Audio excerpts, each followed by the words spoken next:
Well, good afternoon, everybody. This is Steve Hill with AIQ Systems. If you can just pop a yes into the chat box if you can hear me okay. Thanks, Roger, Jim. All right. It's 3 o'clock today, Eastern Time. I'm currently in Canada on some business, and it was a good time, I think, to have a check back and see what's going on with market timing, both as AIQ's rather unique expert system, the market timing system, and the signals we've had recently, and also to have a look at some of our more recent developments where we've been creating the breadth data on the sectors within the S&P 500 to give us some more information of where the market is moving as far as each of the sectors. Well, I think it's safe to say that this market continues to do what it's been doing for the last few months, which has been dominated by one element. But we'll start off with looking at the most recent expert ratings, which were early, I would suggest. But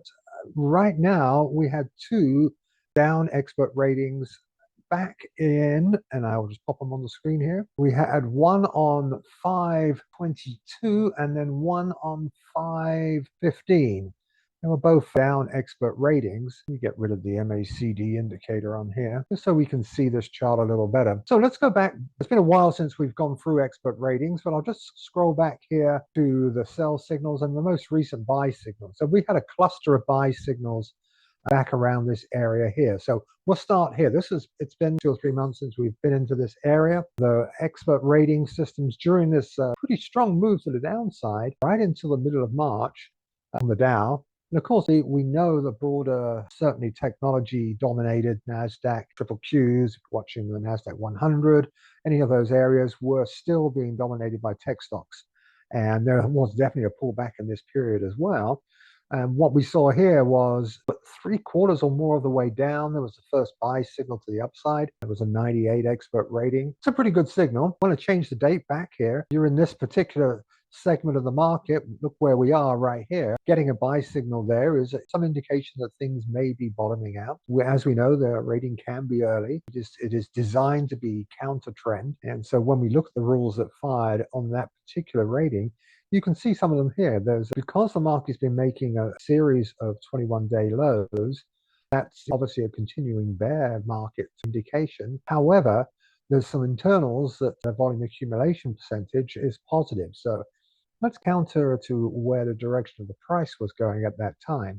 And remember, the internals in the market timing area here, everything's looking at the breadth data on the New York Stock Exchange, which includes, of course, the volume both up and down on the stocks each day. So that factors into this early signal that might not be reflected in the price either of the Dow Jones or even the other averages. And again, it's all to do with that closing day 21-day close is getting to that low level with breadth information, advances and decliners, showing the opposite. So the broad market was showing something different. So what happened after that? The first thing we look at usually is the phase. So on that signal there back on 319, the phase was still continuing down at that time.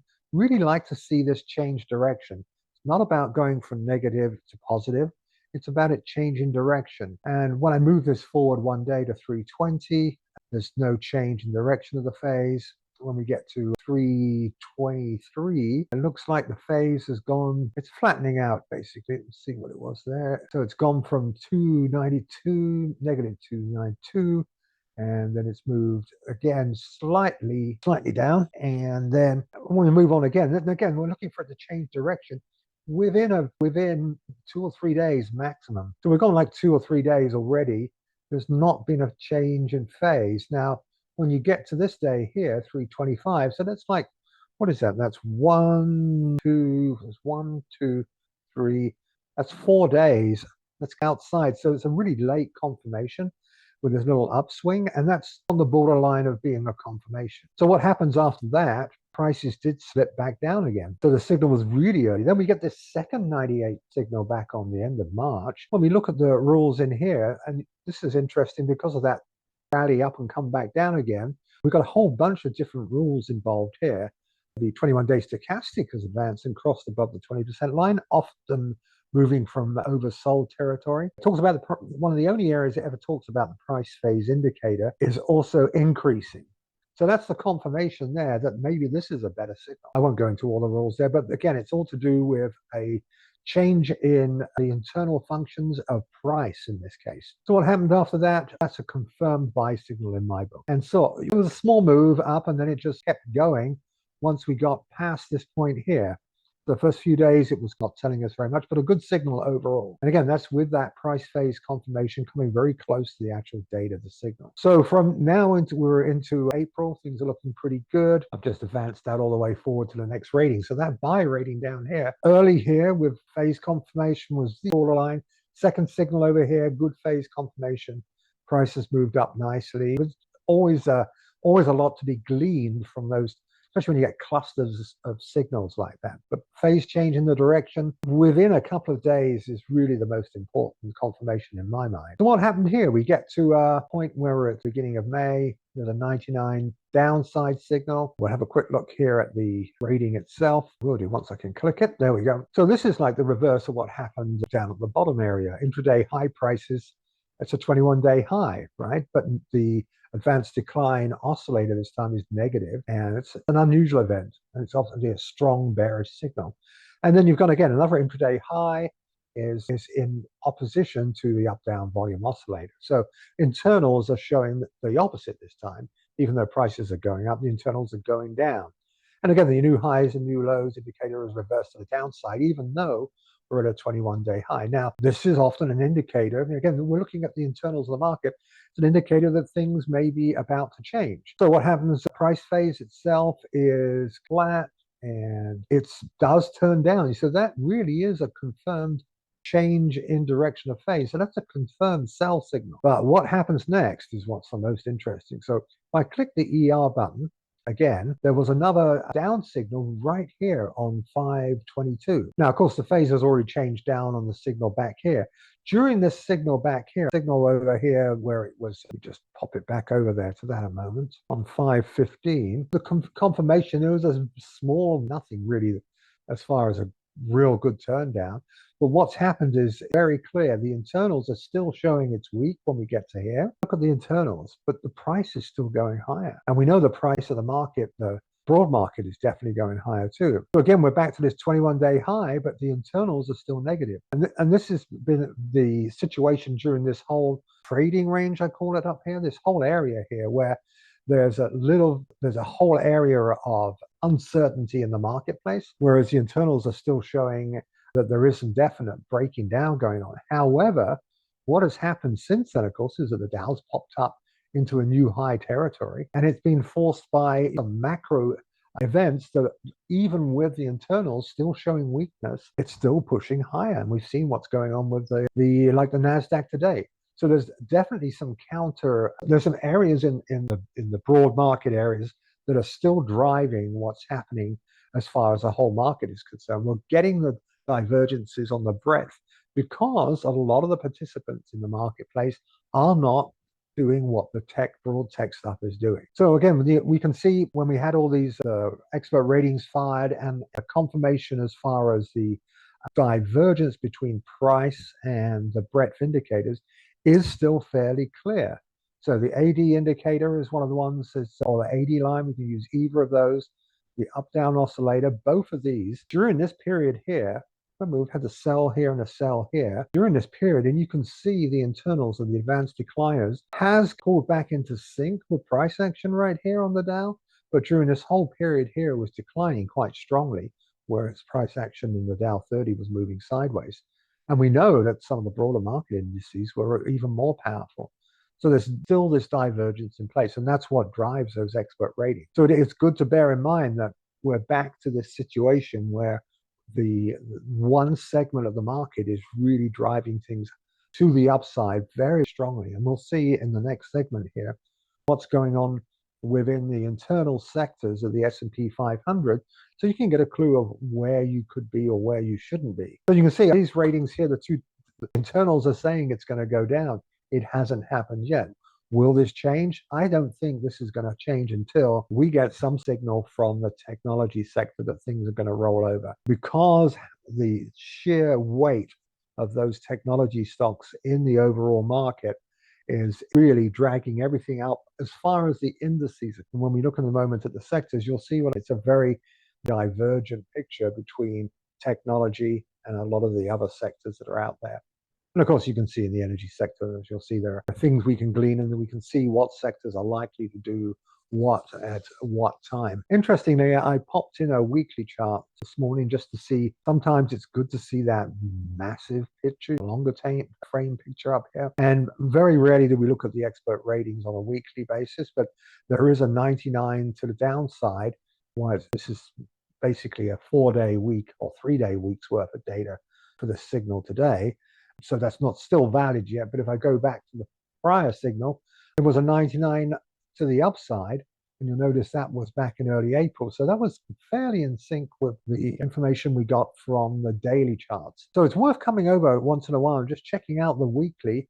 It's the same mathematics. It's the same Bayesian probability math that we use in the expert rating.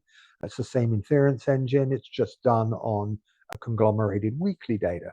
And you do get some interesting ratings. Like here, there's 2 to the upside in that April period. And then there's the downside 100 back there in early March. And there's an earlier buy signal on that. But you can see that they're pretty good on the weekly as well. So it's worth flipping over to the weekly just to see.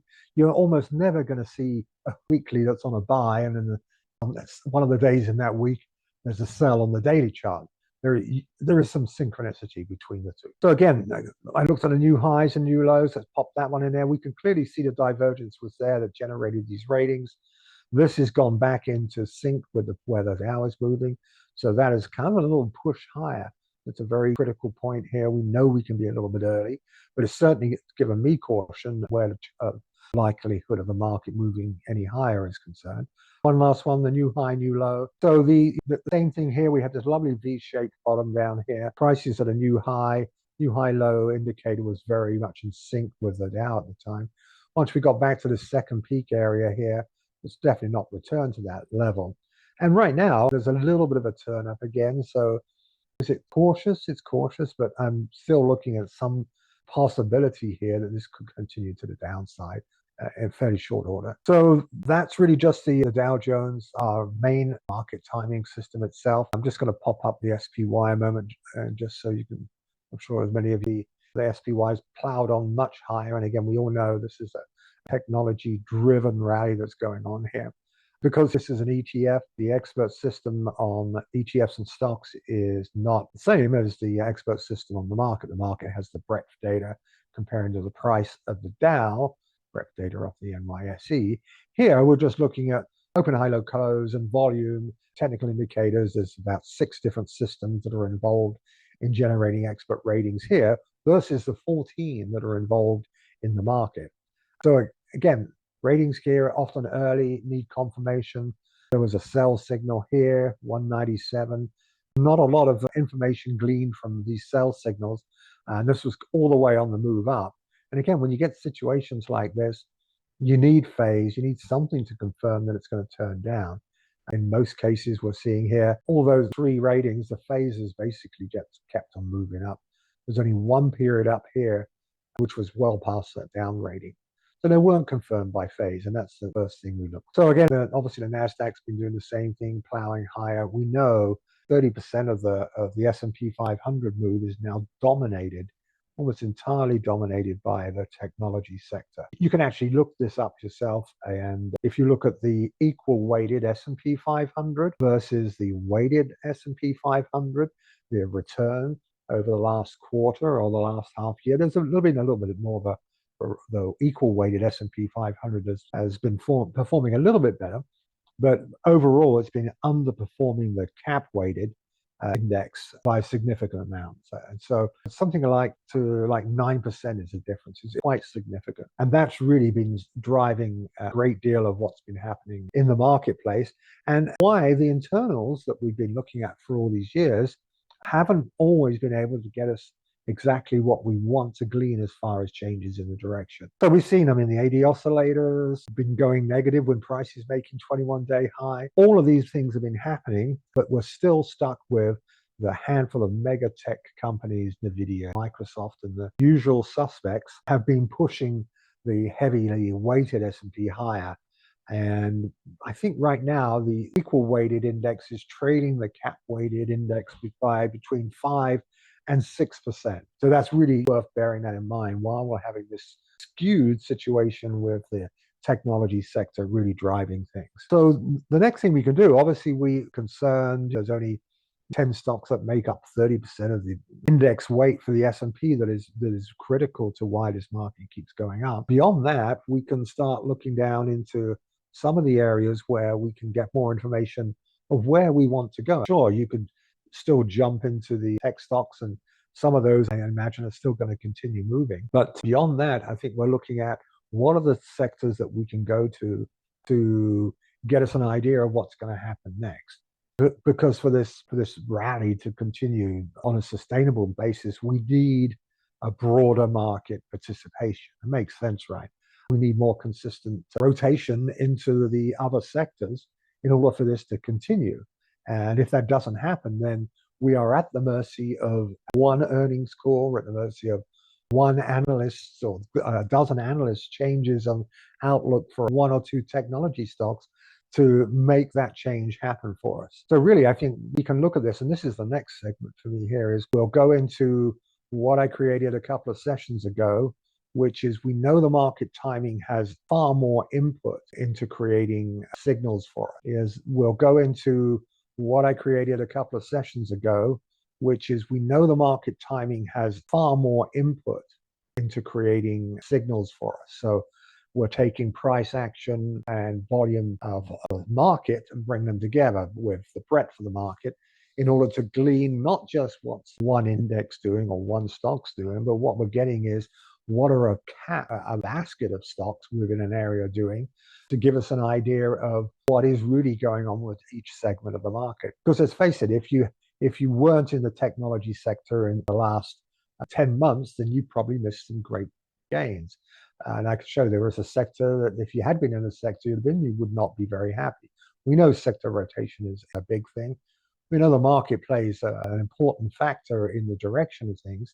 Right now, the market timing from the AIQ philosophy and aspects, we have to bear in mind that we are being technology driven in a way that's almost greater than it was back in the dot-com boom. At that time, there was a far larger number of stocks that were participating in the bubble, right? There was a lot more stocks up there. Because at that time, not only were the stocks, the infrastructure, Cisco's and stocks like that, involved with the rapid evolution of the internet, but you also had all of the commerce business that came on there, and those commerce businesses were across all segments, and this could be just delivery through manufacturing. All of these areas were impacted, so it was a much broader, still a very inflated bubble at that time. This time around, it's much narrower. It really is, because there are technology stocks that are not really participating at all. And we've seen that because of this direct focus in two significant areas that are related to AI and the implementation of AI and the infrastructure that's required for AI. All of this and the implications for that segment of the market is also having an effect on some of the old style technology stocks that are at the mercy of some of what is going on with AI at the moment. So that's the overall picture. It's hard to tell, will technology flounder? We're going to have a look here at what we've done with the breadth sectors right now. So let me just close out these stocks for you here, and we'll flip over the view here. So to recap for those who have not come across what we've been doing here is I took the State Street exchange traded funds that are designed to exactly mirror what the S&P 500's 11 sectors do. So there are 11 main sectors of the S&P 500. Each of those State Street ETFs, and I'll just show them to you real quickly here. And let's get sector ETFs. Here they are, just so you can see them. It's several of different communication services, select sector ETF, select sector SPDR, energy. These are all State Street ETFs designed through not only ownership of stocks, but also some futures and other leverage devices designed to closely match what each of these sectors is doing within the S&P 500. And it works. Do a great job of matching those. And I won't go into the tools we have. Whoever Matchmaker tool, if you ever use that tool, that allows us to compare one ticker to another to see what the Spearmint rank correlation is between the two. And they do a pretty good job on these ETFs. So what I did was I took these tickers as my sector market tickers for the S&P 500 sectors, and I then married them together with the S&P 500 sector stocks. So what that means is, and I know there's not everybody was here for the breadth one that we did, but I want to show this to you. What it is, I created a market for each of these sectors. So for example, here, this is the S&P communications sector. This is the State Street price ticker for that ETF for that sector. I then told the system to go and get all the stocks from the S&P 500 SP communications sector, quite a lot of stocks in there, create breadth data, advanced decliners, new highs, new lows, etc., and put the two together so that I can use the more advanced, more in-depth expert system in the market with its 14 different criteria. And when I say criteria, that's just the beginning of the criteria. There's weighting and probabilities and decision tree processes. If this happens, then do this. If this happens, then do that. And all of these add a weight, an accumulated weight, to give us an up and down rating. So when you see this, when you see these breadth tickers like this, and obviously there's nothing today, when I look in this file here, I'm making a chart. I'm getting an expert rating on this ETF, price action on this ETF, but I'm also looking at the internals of all the stocks within the sector that this ETF is mirroring. So for this particular date, here's the number of advances, decliners, new highs and new lows. Obviously, there's less stocks here. We're talking about 22 plus, no changes there. So we're talking about a handful of stocks in comparison to in the whole market. However, you're still getting the internal information that drives the expert system that's the market timing, but applying it to a sector. So that's just the mechanics of how it's done. I've done that for all of the S&P 500 sectors, and I've married them with the underlying ticker for the State Street ETF. And this is what we end up with, 11 different markets. Each one of these gives me market timing insight into each of the sectors. And that's what we're going to look at to see what's going on. So first place I wanted to go, because we're so hung up on it, but we understand the technology sector.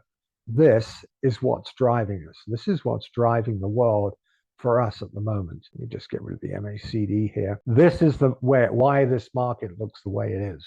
The technology sector. And you can see if you'd bought into the State Street Technology XLK ETF, even at the end of March, you can see where this thing has gone from the 128 level to the 189 level in just 2 months. That's a pretty impressive, steeper than a 45-degree, maybe just slightly above the 45-degree climb. It's not gone parabolic, but it is pretty impressive move to the upside. What are we seeing here? We were talking about the market needs to broaden if it's going to be sustainable, because right now we're at the mercy of this. So the first thing I looked at here was, we know we're at the mercy of this particular section. Let's see what the internals are saying. So we can look at the expert rating. So this is all fairly, there's not a huge amount of testing of how it works at the sector level, but I know we're getting more information than we'll just get using the stock pricing only as an indicator. So here I've got a 99, look at this, a 99 to the upside just on 522. When I click back again, remember this is the technology sector. We click back one more, back over here we had a 96. Back over here another 96. So this has just been nothing but the last 4 signals have all been to the upside. Remember, this market timing signals. This is market timing. It's just kept saying this is not stopping. When you look at the most recent signal, this is the 4th one in a period of about 20 days. And you get all this information in here that it's like trend status has changed to a weak uptrend. That's because things were just beginning to flatten out a little bit, but they moved around. Moderate bullish signal. Markets closed above the 3.5% upper trading band. We rarely see this happen within the broad market, but where we have a highly volatile sector here, we're getting some very interesting signals. Notice here also the advanced decline oscillator has turned positive. when the up-down volume oscillator and the exponentially smoothed advanced decline line are already positive. So this is a reinforced expert rating coming up here.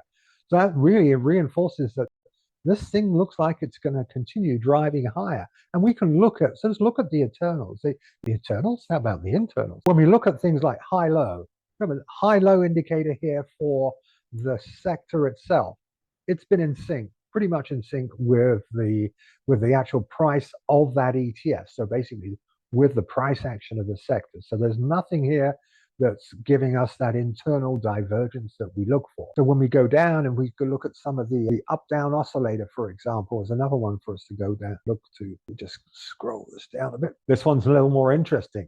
Look at the up-down oscillator. This is the internal stocks here. There's some sign here of weakness. There really is. This is definitely trending down, whereas the price action is still plowing higher. Again, this is probably because there's only one or two of the stocks within there that are actually causing this to happen and are giving us this type of information at this time. And so that's a divergence. That's a little bit of a warning sign, not enough to override those powerful upside expert ratings that are still in place. We'll look at the advanced decline oscillator. We'll see the same information here. This was strongly to the upside and then come all the way down into negative territory here. And now we're going sideways, not telling us a great deal. AD line will be showing something different, definitely pretty much in sync. This thing has just kept going. Even with the pullback here, it's ignored it. So there's a couple of internal signs that things might be flattening out, but there's still plenty of things saying this is going to continue to the upside based upon the internals themselves. So other than buying into stocks within the S&P 500 technology sector, where we know we've got 20 plus stocks available, and we're not going down to do any actual analysis to go stock picking. I'm just looking at a broad view here. There might be, and I'm pretty sure there are, some laggards in here, as we've talked about before. Not all of the technology stocks are participating. Remember, there's only like 9 or 10 stocks that are involved in the tech rally. We've got 20 plus stocks in the sector. They're just along for the ride. Some of those may not be carried higher. It's the tide carries everything higher. It's not necessarily the case in this. Those big Mac stocks, those big tech stocks are in a world of their own, and that might well change how we analyze the market if this type of situation continues into the future. So what can we see that's coming? So there's nothing to say that the S&P technology sector isn't going to continue right now. There's one indication, that 180 oscillator. Everything else is still, hey, it's in sync. We've had all these ratings, market timing based ratings on that technology sector itself. So beyond that, what's the rest of the market doing? So let me just flip back into the area here. We'll start at the top here. It's the S&P Communication ETF. XLC is the ticker. That's the price action there for XLC itself. And what can we see here? This is what things have been looking like for a while when it's been stuck in this range. Not a lot's been happening with this particular segment itself. I'm going to flip back to the indicators and stay on here, and then we can just use our arrows to move through these sectors. So a couple of things happen here. We're going to do this for each of these sectors that we created, the markets. I'm going to look at an ER and just see what's going on here. So we had a down signal back over here, 95 to the downside. Phase change, I think, was, let's have a look here. I need better glasses on today. Right, let me find my phase indicator. There it is. In this case, phase had actually, and I could tell you from earlier, did change to the downside when this signal occurred. So let me just pop this rating back in here so I could see the line. 95 to the downside, phase change direction, didn't really go down very much. The internals, again, this is the internal information. Very little happened on that. 95 signals aren't our strongest. This was just the advanced decline line, the exponentially smoothed one, turned negative, while the up-down volume oscillator and the advanced decline oscillator are already negative. So we'll see that in the indicators. So in this particular area, this is one of those areas where there's nothing happening, right? It just keeps flobbing along sideways. This is very negative down here, right, when this signal came in, but nothing much has happened. It's just really stayed in the middle of some very tight trading range. Not a lot to say in here. There's no trading since that time. This seems to be narrowing range a little bit. The number of stocks in there, I won't go down into that, but there's enough stocks for us to make sure this rating is pretty valid using the system.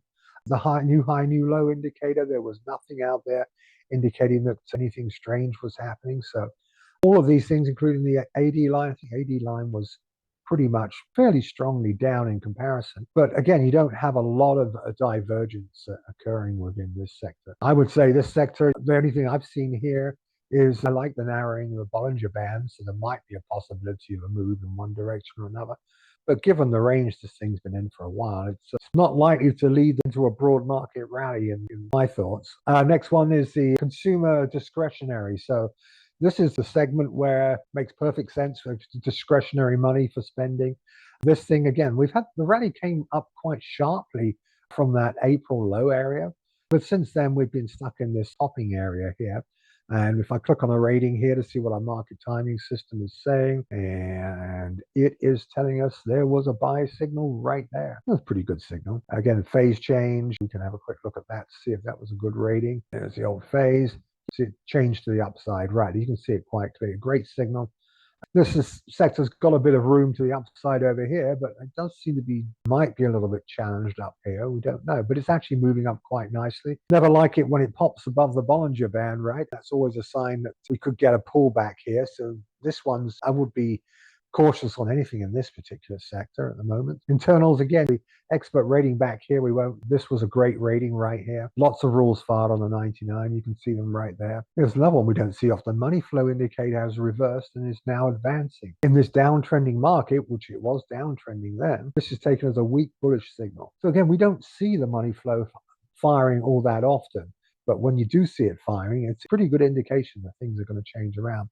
The money flow is one of my favorites too, because it just shows you get when the closing price keeps closing towards the high of the day, there's a certain amount of pressure to the upside that's driving that. So I think in a case like this is the money flow here, you see where this line is here, it had already turned up when price action was still just coming out of the bottom. So not a bad indication there that this is an interesting sector. Again, there's a little bit of worry about it on the Bollinger Band. And again, we're in this area here where until we get out of this topping area, like same we saw in the communication sector, I don't think there's a lot going to be happening there. Next one in here, so XLE. So this is good. Let me get this back over to the date here. So we know energy is at the mercy of certain macroeconomic events at the moment. And so in this particular area here, we've seen quite a lot of volatility anywhere between this level here, late March high of 62 on the State Street XLE down to a low here of 53 for a whole sector. That's pretty volatile.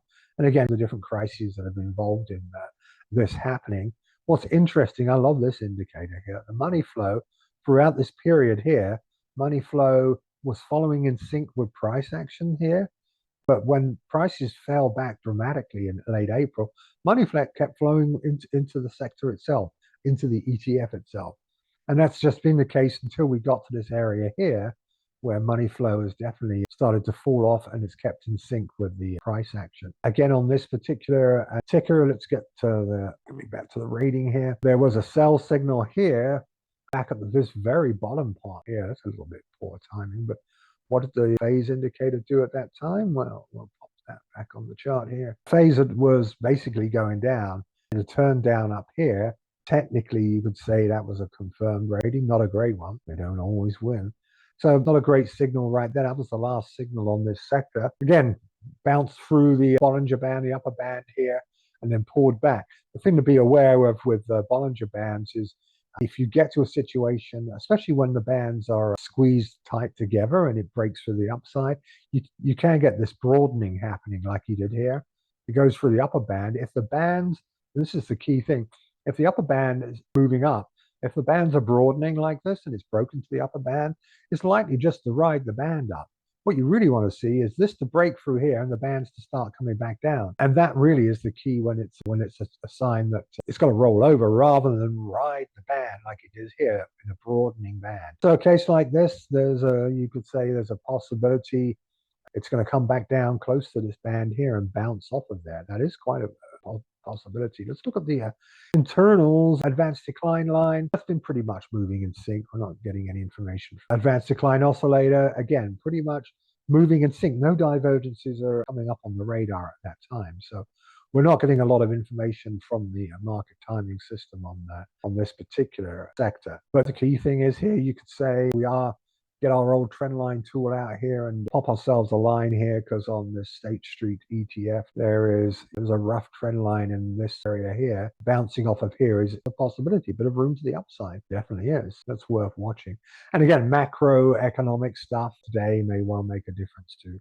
What goes on within the energy sector. So next one, we'll just use our arrows, move on to the next one. This is the S&P financials. See a totally different picture. I mean, when you look at all of these we've looked at so far, right? Compare that to the technology sector that has just gone ballistic. Here, this is a very sorry mess, really. The XLF, broad move down and everything had into the end of March.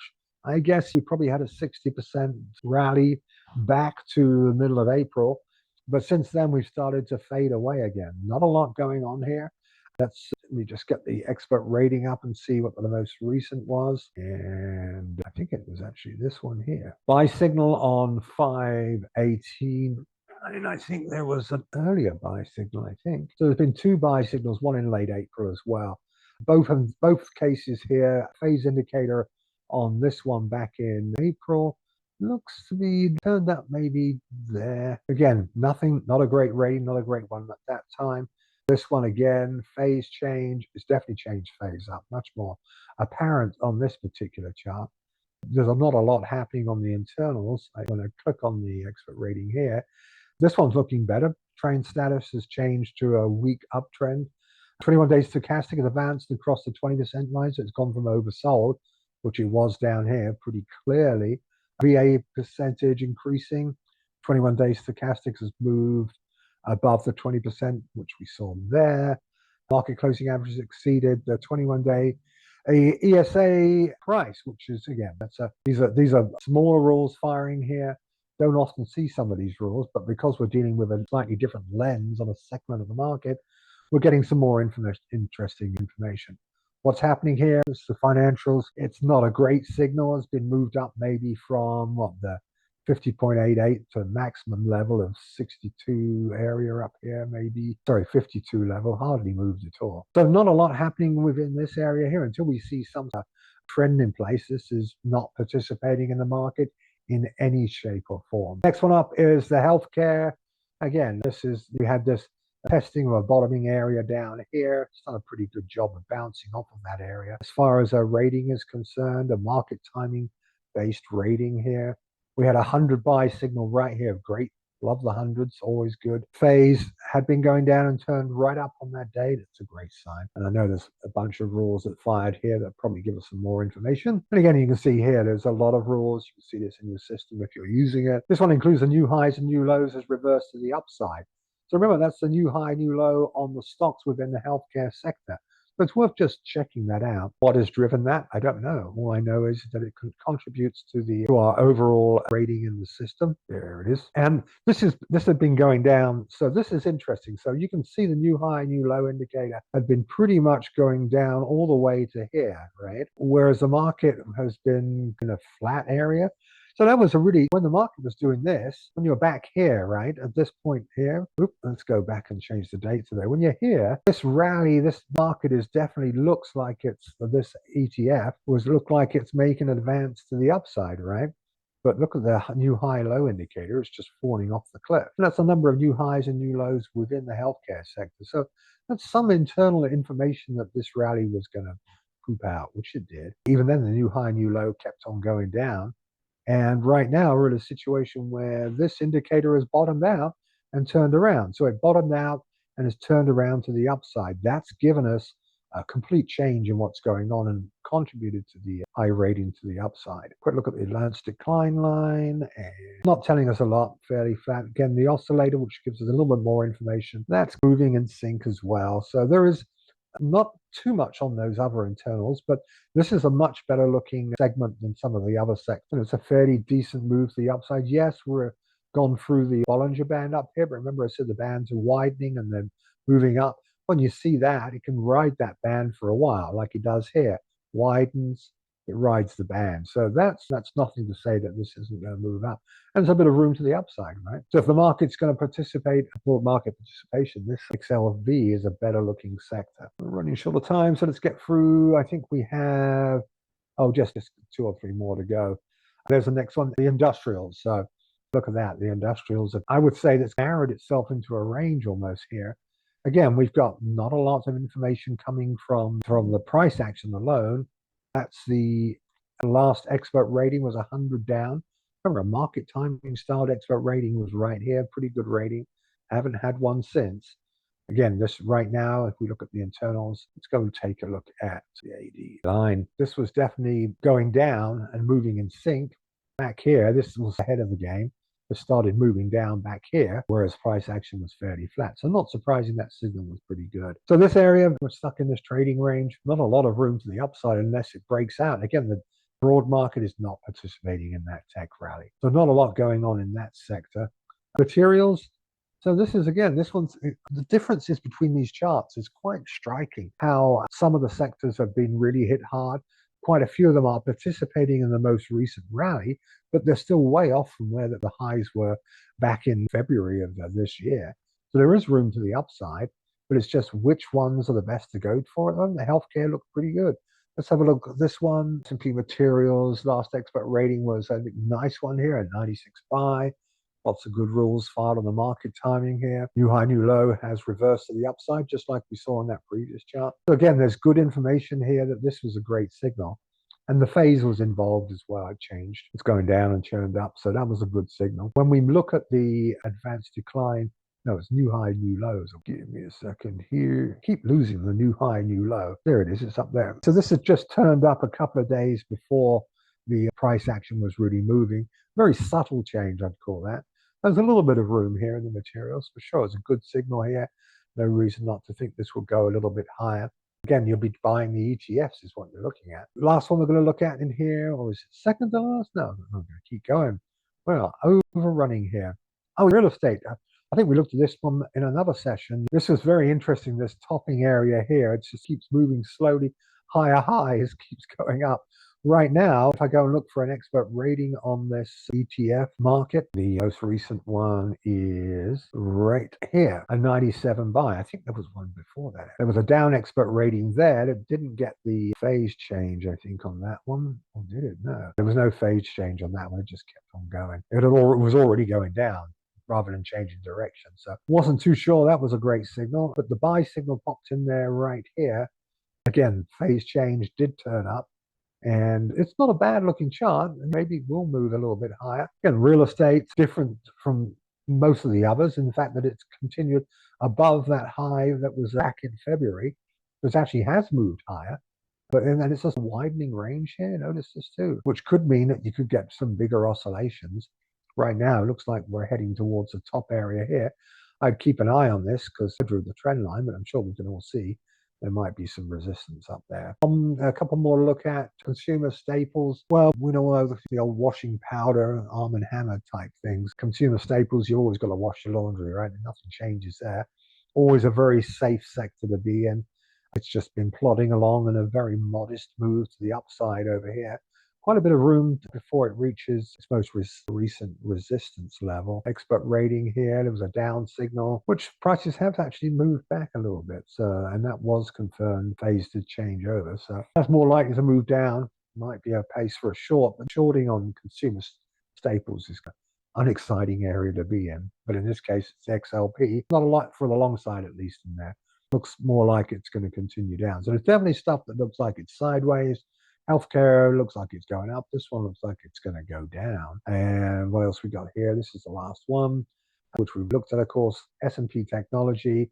All these buy signals on the way up. There's nothing that says it's, even though your instinct says this thing is overextended, you bet it is. But when we change the date back to here, it looked overextended, right? It looked overextended when you change the date back to here. It looked overextended even there, but nothing seems to be stopping this thing from going. And there is nothing internally that's really flagging alarm bells in there. So that's about it. Any questions, just pop them into the chat area and I will endeavor to answer them for you. Hope you found this session useful. So it's just bearing in mind that market timing is when it's the internals.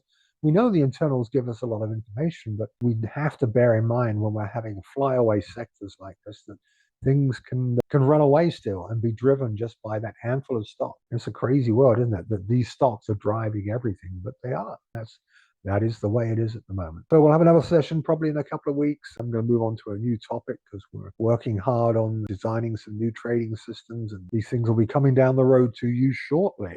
Just one quick tech note: anybody was having issues in the past with the reports, you'd get into like 4 or 5 reports, and then for seeming random reasons, your reports would just shut down for no reason at all, no messages, no nothing. We spent months exploring this and time and effort and money, only to find out that the most recent Microsoft update has fixed the issue, and it was a Microsoft issue. So if you still have a problem with reports crashing occasionally, just drop an email to support, and they can give indications of what update it was that fixed the problem and the date of that. Because I know I got my system updated, but I never had the problem in the first place. So again, it was one of those files that Microsoft had caused the problem with. Right. Well, thanks for your time, everybody. I hope you found this useful, and we'll do another session in a couple of weeks, probably. Be into June by then. Wow, isn't that amazing? Already into June.